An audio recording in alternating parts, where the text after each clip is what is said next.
Jamie and sakura আসছে আমাদের বাসায়। সাকুরা এই জিনিসটা চায়। Thank you for inviting us. Thank you aunty. দুজন মানুষ নতুন আসছে। আসো আসো আসো, সাকুরার এত শখ, এত মনে চায়, আসো।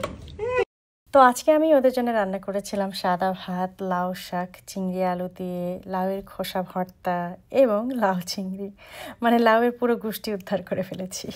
সাথে রান্না করেছিলাম কাচকি মাছ এবং মুরগির ঝাল গোশ, যেটা বাচ্চাদের জন্যে, এবং সেই সাথে চিংড়ির মালাইকারি, আরও সাথে ছিল হচ্ছে সর্ষে ইলিশ এবং সাথে পাতলা ডাল। তুমি যে খাওয়াটা খাইছো, আই থিঙ্ক আমার মনে হয় না আমি 2 দিন, coming 2 days, I'm not gonna eat breakfast, no lunch, no dinner. I mean 2 দিনের খাওয়া আমি একলগে খাইছি। আর 2 ঘন্টা যাইতে দাও। No, I think I know myself. In 2 days I'm not gonna eat anything. I'm glad তুমি খাবার পছন্দ করছো। অনেক মজা ছিল। আর লাস্টে যে তোমার dessert, I think I had 2.5 glass mango sago. Yeah, আমি মুভ করতে পারতেছি না। I was trying to do, I wake up in Bugatti. এটা মনে না করতে পারবো। সাকুরাকে চা খাওয়াইতে নিয়ে আসছি। এই খাবারের রিভিউ তো দিলাম না। সেলিনার খাবার অনেক মজা, আসলে অনেক মজা। যেভাবে রান্না করে ইউটিউবে, তার থেকে বেশি মজা। যে চিপা চিপা দিয়ে আসতে চায়।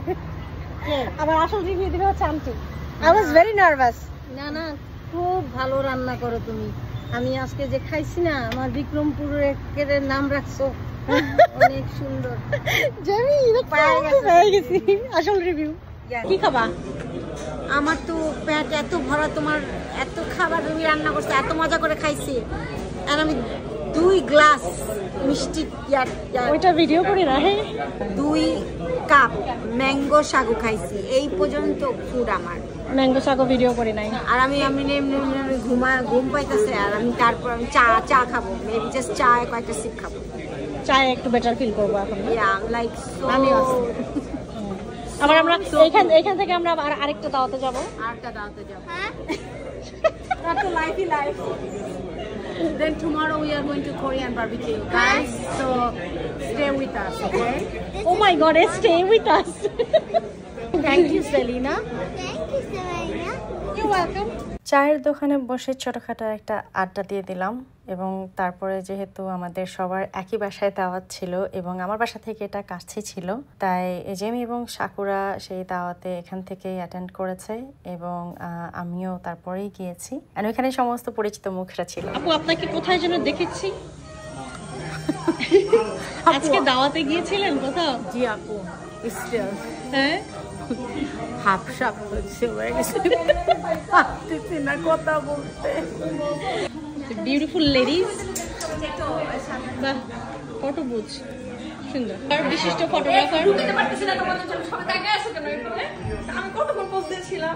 হ্যাঁ, পোজ দাও, পোজ তুলি ঠিক মতন, ঠিক মতন। ছেলেরা একটা সাইডে দাঁড়িয়ে আড্ডা মারছিল আর আমরা সবাই ছবি তোলায় ব্যস্ত ছিলাম। এদিকে ফারহানা কিন্তু আজকে রান্না করে উড়িয়ে দিয়েছে। এটা কি ছিল আমি ঠিক জানি না, এটা একটা মজার একটা ডেজার্ট ছিল, এটা তিরামিসু কেক, সেই সাথে ছিল হচ্ছে কোরবানির মাংস, বাটার চিকেন রান্না করেছিল সে, সেই সাথে এটা বিফ সিজলিং এবং চিংড়ির মালাইকারি, সাথে ছিল চিকেন ভেজিটেবল এবং রোস্ট ছিল চিকেনের। মজার ব্যাপার হচ্ছে ফারহানা বলছিল যে ও আজকের যে বাটার চিকেনটা সেটা বাপ্পির রেসিপি দেখে করেছে। আমি বাপ্পি ভাইকে বলতে যাচ্ছিলাম আজকে বাটার চিকেনটা বাপ্পি ভাইয়ের রেসিপি। বাটার চিকেন বাপ্পি ভাইয়ের রেসিপি? বাপ্পি ভাইকে বলছো? ইয়া, ও কি জানি হ্যান্ডসাম কি জানি ছিল এপিসোডগুলোর নাম, সিরিজটার নাম ছিল ও ম্যানমেড। আরে আপনি handsome made, of course Bappi ভাই হ্যান্ডসাম। আমি বলতে যাচ্ছিলাম বাপ্পি ভাইকে যে বাপ্পি ভাই বাটার চিকেন দিতে আপনারা বলছো না? বলো না, বলবো এখন। আজকের বাটার চিকেন আমি এটা আপনাদের রেসিপিটা দেখবো, দেখে তারপর বলবো ভালো হয়েছে কিনা। আমি বানিয়েছি, আমি এর আগেও বানিয়েছিলাম, সবাই বলেছিল মজা, আর আজকেও বানাইছি স্পেশালি। আমি জানি আপনি আসবেন, এখন খেয়ে দেখবেন, ঠিক আছে? এইটা আপনার টেস্ট। বাপ্পি রেসিপিতে বাটার চিকেন, এখন বাপ্পি রিভিউ দিবেন। আমার রেসিপিতে আজকে খাওয়া হইতেছে নাম্বার 1 হয়েছে, নম্বর 1 বাপ্পির নম্বর 1। খুব মজা হয়েছে, খুবই মজা, সেই স্বাদ। আচ্ছা শাকটা নষ্ট করো না বাবা প্লিজ। হ্যাঁ আসলে আপনার এই টেস্টই ছিল।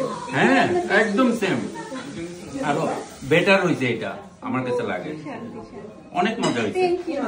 ব্যাস সারাদিনের এই ব্যস্ততা শেষে দাওয়াত খাইয়ে দাওয়াত খেয়ে মোটামুটি টায়ার্ড হয়ে আমরা দুজন স্বামী স্ত্রী মিলে সুন্দর একটা চাঁদ দেখতে দেখতে বাসায় চলে এসেছি।